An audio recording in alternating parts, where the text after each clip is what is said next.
And with this, we go into the last of the archetypes of the lines, which is the line 6, which is it's quite peculiar for me because it starts, let's say, half of its life working as a similarly to a line 3, and then it goes into a completely different thing. So, you being a line 6, what can you tell us about your personal experience with it? So the line 6 is the role model. The line 6 is the wise man, wise woman on top of the mountain. The line 6 is the most detached in a way, and it has a life of its own, you know, which is extremely, how would I say, actually yes, detached, removed from all of the other processes actually.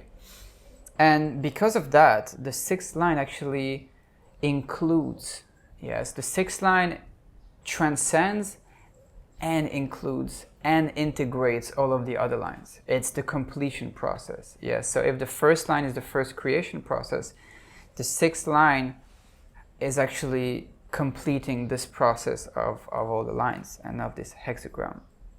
And so because of that, the 6th line has a very peculiar life. It goes through 3 different stages. The first third of its life until Saturn returns. So that can be anywhere between 27, 28, 29, 30 years. So let's say between 28 and 30. So by the age 30, you should be completely done with your Saturn return. So let's say about the first 30 years of its life, the 6th line is actually living like a 3rd line. And again, you can see it's like you have 1, 2, 3, and then 4, 5, 6. So there is a direct correlation, a direct link, just of a different octave of between the 3rd line and the 6th line. The 6th line is living like a 3rd line. It is accumulating a bunch of experiences. It is accumulating a lot of trial and error. It's accumulating a lot of life wisdom, actually, lived wisdom. Because it's not just enough to know better. You need to have lived it for a long period of time. Yeah, so, you know, all of your 20s, basically, as a young adult, it's that. It's just exploration, exploration, exploration, exploration, and go through as many experiences as possible. Because later on, it's going to give you this wisdom. It's not enough to say, I know. You need to be able to say, I've been through it, you know. And then, during the Saturn return, there's a shift that happens, and it's really when the 6th line leaves this 3rd line involvement with the world, actually, and, you know, climbs on top of the mountain and goes and takes its very detached, neutral stance on life. Extremely removed, actually, from regular life in a way. And it doesn't mean that you actually literally have to go and do that, but it's just a change in perspective. The 3rd line needs to be deeply involved and to try things, to gain wisdom. The 6th line actually is able to just observe others. It's able actually to just draw conclusion and wisdom out of simply, first of all, its first 30 years of its life. And it's like, okay, I've learned the lessons, I don't need to explore more. And also simply by watching others, observing others. And because at that age it takes such a neutral stand on life, that's when the 6th line is able to be a guide. Yeah, so it's the best moment, because that's what, you know, the 6th line are the great teachers and guides. You know, it's people come to them for their wisdom. People come to them for their blessings. People come to them for their direction. And that's when the 6th line can really be a guide and can be truly of service, actually, to this world, using this detachment as service. But it's not enough, because remember, it's the line of the role model. And when you're simply a guide, guiding people, you're not yet a role model. Like, to be a role model, you need to embody everything that you preach. And so during the Chiron return, which is around age 50, 51, you're asked to come down from the mountain with, again, all the wisdom that you accumulated up there from your own contemplation, but also from helping all those people, plus your first 30 years. And so all of that combined, and now you're asked to live it out and to live in the world.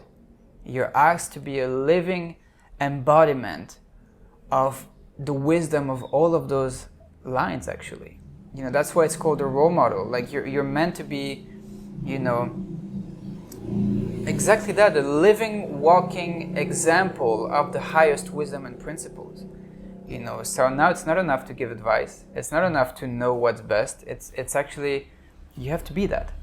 And you don't need to say anything anymore. Your presence alone is enough, because your actions and your being and the way you carry yourself and the way you live your life is the message. So, and it doesn't mean that until 50 you shouldn't go in that direction. It doesn't mean that until then it's fine. No, obviously it's a slow process. But our lives are basically based on a Uranian cycle. In the past, it used to be on the cycles of Saturn, in which actually it was very short. 30 years old used to be old. And actually by the age 15, you had to make a family, you had to already get married, you had to have you were an adult by age 15. Now we live in a Uranian cycle, which is 80 years old. So in that regard, you're not really an adult until you're 40. And in the first phase of your life, until you're 40, it's mostly a very yin phase, actually, in which you're taking a lot. You're learning a lot, you're growing a lot, you're taking a lot of resource and not yet giving back that much, actually. And when you hit that 40s and you go from 40 to 80, then more and more and more you start really, like your real life purpose and mission and your giving really kicks in to the fullest. And so that's why you see actually a lot of people until now, like until their 40s or 50s, even sometimes 60s, it's only then that the full embodiment of who they came here to be really is fully manifested. And so if you mix this thing of, the midlife point of 40 plus, so you can imagine that between 40 and 50, there is this real preparation for the Chiron return, for the sixth line. It's really getting ready to become that role model, more and more and more. And then, the 50s kick in, and it's that time when it's time to really walk the talk. Yeah. What's your best advice for someone that has the line 6 and is going through the first phase? Because that's the toughest, particularly if you're a projector, would say. Like, what's your best advice for those first 30 years of life, or 40 years? Just live. Like, don't worry too much about finding, again, because you're living like a line 3. Don't worry too much about finding the one thing. Don't worry about making mistakes. Don't worry about, until you're 30, don't worry about finding that one thing. Forget about it. Like, use your 20s, because before that you're living with your parents, like whatever. Your 20s are here for you to try a bunch of stuff. You should accumulate as many life experiences as possible, because that, once you're 30 and plus, you don't have this same dynamic anymore.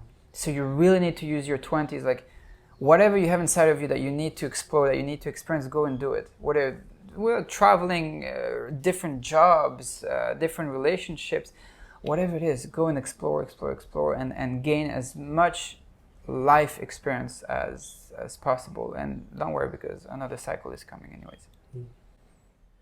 So in a way, it sounds like this sixth line is removed from all the many little interactions of society and all of that, particularly in the second stage of life. But how does it work in relationships, for example? How does a sixth line relate to other people? As always, there's the shadow and there's the gift in all of them.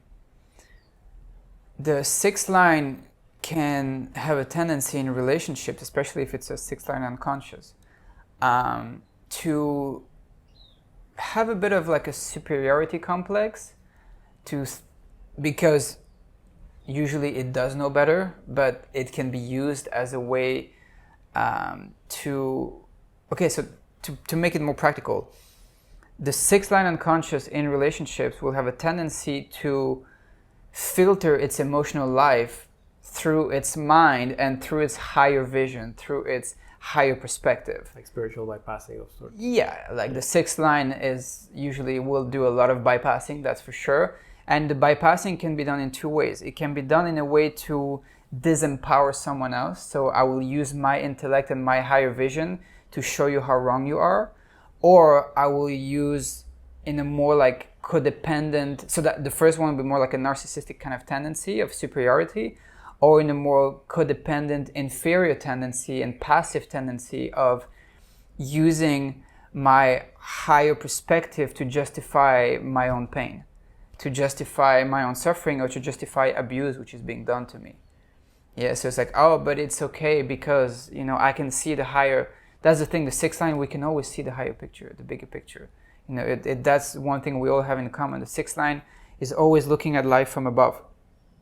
And that can be very empowering and also inspiring for others. Because if the third line carries a lot of negativity, the sixth line carries a lot of positivity. The sixth line has a deep, like the third line has resilience, the sixth line has faith. Yes, the sixth line has this deep faith and trust actually in life.